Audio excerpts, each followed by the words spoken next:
Legos are the love of literally every generation, bursting with endless possibilities and covering every kind of your favorite characters. But despite their colossal success, even the mighty Lego brick can sometimes fumble down.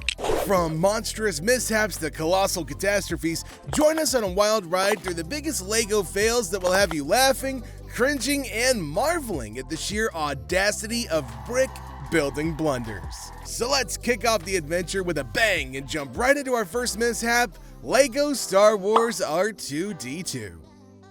Lego Star Wars. Now, we all love R2-D2, that little droid hero who's been rolling around the galaxy since, well, forever it seems.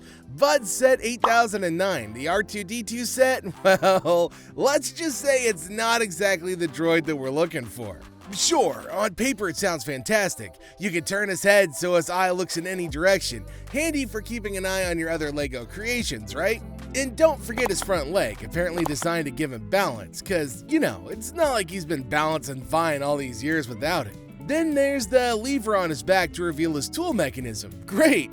But honestly, putting this guy together is smoother than pod racing on Tatooine. The instructions are clear and the pieces fit together like a dream.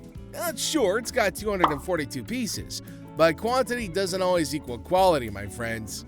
And in this particular case, it definitely does not. This skeletal rendition of R2 seems more suited for a scrapyard than a prized spot in your Lego collection. So let's face it, this set's more of a blaster piece than a masterpiece. And if you thought this was a major flop, buckle up for what's coming next. Brittle Bricks. Next on the list is a Lego fail that'll make you want to cringe and cry, the dreaded brittle brown bricks. Just imagine you're building your dream Lego set, everything's clicking into place, and then snap! There goes your dark brown brick. It's like trying to build a fortress with tissue paper. But hold up, why did these bricks turn into such delicate divas? It's like they skipped the gym and went straight to the fragile spa. And it's not just the dark brown ones. Red and gold bricks also played the breakdance game. Seriously? Did they forget their purpose is to connect, not crumble? And don't get me started on the minifigures. These little guys should come with a warning label. You'd think that they were made of glass, not out of plastic. Just one wrong move and snap, crackle, pop, there goes your favorite character's torso. It's like they're living on the edge of a shelf just waiting for their dramatic exit. With sets like Helm's Deep and the Sandcrawler, you'd expect durability to match their epicness, but instead they're more delicate than grandma's fine china. Lego, we love you bro, but these brittle bricks, not a fan favorite. Lego Technic Fiber Optic Set. Now next up on the list is the Lego Technic Fiber Optic Multi-Set. Now that's a mouthful, but hold on to your bricks because this one is a doozy. Have you ever heard of mixing fiber optics with Lego? Well, somebody did, and let's just say it was like trying to teach a fish to ride a bicycle. Ambitious, but ultimately doomed to fail. I mean, come on, who seriously thought that this was a good idea? Hey, let's throw some fiber optics into the mix and see what happens. Yeah, what could possibly go wrong, right? Spoiler alert, everything. So there they were, trying to motorize Technic sets with a 9-volt power pack, promising you the moon and the stars. But instead, they ended up with a financial black hole bigger than a Sarlacc pit. Trust me, even Lego designer Mark Statford dropped a bombshell on Reddit revealing that sourcing the parts costs more than the entire set itself. Man, talk about a kick to the brick. They must have been building with Monopoly money. Now, if you're not convinced that nothing could top this fail, get ready to be pleasantly surprised by what's coming up next. Lego Gladiator model. Alright, let's shake things up with the Lego Gladiator model. Now buckle up because this one's a bit of a wild ride. You ever seen Lego take a nosedive like this before? Welcome to Gladiator, where the bricks hit the fan. I mean seriously, check out every single one of these models. Not one screams, Lego worth the price, or cool. It's like they took a wrong turn at Legoland and ended up in Snooze Town. And that jet-powered companion striking a pose in the middle? Who greenlit that? A confused pineapple?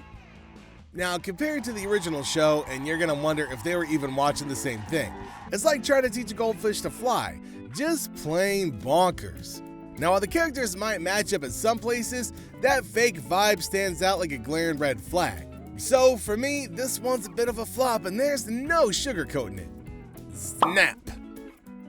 Next up on our lineup of failed Legos is Snap. Now imagine a theme that burst onto the scene in 1996, all ready to rock the new millennium, but ended up fizzling out faster than a deflated balloon. Just take a quick look at this thing and you'll spot a desperate attempt to ride the coattails of another popular toy line success. What Snap tried to do, and just try saying that name 5 times fast, alright? It tried to introduce sets with funky beams and Technic connections, hoping to strike a chord with builders everywhere. But unfortunately, it turned out that these creations were about as useful as a chocolate teapot. I mean, sure, some beams might have snuck into other builds, but none stayed in the limelight for long. As for my personal opinion, Snap felt like that awkward cousin at the LEGO family reunion, trying too hard to fit in, but ultimately failing to impress everybody. Now in the end, Snap failed to snap with the crowd. It's like trying to reinvent the wheel with square-shaped Legos. Cool idea, but it just ain't gonna roll with the LEGO lovers. Next up, Market Street. Flashback to 2007 when LEGO released the Market Street 101.90, part of the Creator Expert Modular Building series. Again, another mouthful. Who's naming these things? Monkeys on typewriters? Anyway, here's the kicker. Don't even think about dropping over $2,700 on this one because originally it cost a mere $150. Trust me, I regretted buying this one. Standing at about 13 inches tall, it feels like the odd one out compared to the series mates like the Pet Shop, Grand Emporium, Cafe Corner, and Palace Cinema. I mean, why does this one seem to miss the mark so hard? Sure, it boasts features like removable balconies, spiral staircases, and some awnings. Basic, my friend. They become repetitive compared to the detailed charm of the other models, making it bricktacularly underwhelming. I still scratch my head wondering why this one's priced sky high. It's like paying top dollar for a plain cheeseburger. Like, where's the beef, LEGO? Now, if you thought this was a letdown, just wait till you see what our final performer has in store. I'm talking about LEGO Video. Alright, for the grand finale on our list, we got the LEGO Video. Now brace yourselves, folks, because this one's a real whiz-bang. Imagine a set so universally disliked that it flopped harder than a pancake on a hot griddle. I mean seriously, LEGO even officially put it on hiatus. That's like getting a timeout in the world of building blocks. And guess what? In some countries, it's going for a measly $8. 8. That's less than the price of a decent burger. So what went wrong? Well, it seems like these sets just didn't hit the right notes with kids or adults. The colors were as sugary as a candy store on Halloween, but even that wasn't enough to sweeten the deal. And don't even get me started on the app. Buggy and broken is an understatement. It's like trying to navigate a maze blindfolded with no sense of direction while you a piñata getting beat with sticks. Trust me, people, this set may have had some cool ideas, but in the end, it's a classic case of good intentions gone horribly, horribly wrong. These were some of the biggest LEGO fails from our side. Have you ever encountered a LEGO fail before? Make sure you share your Bricktastrophie experiences in the comments below. And also, don't forget to drop your suggestions for what kind of content you'd like to see next. Your ideas keep the fun flowing. Thanks for tuning in, everybody. We'll catch you next time.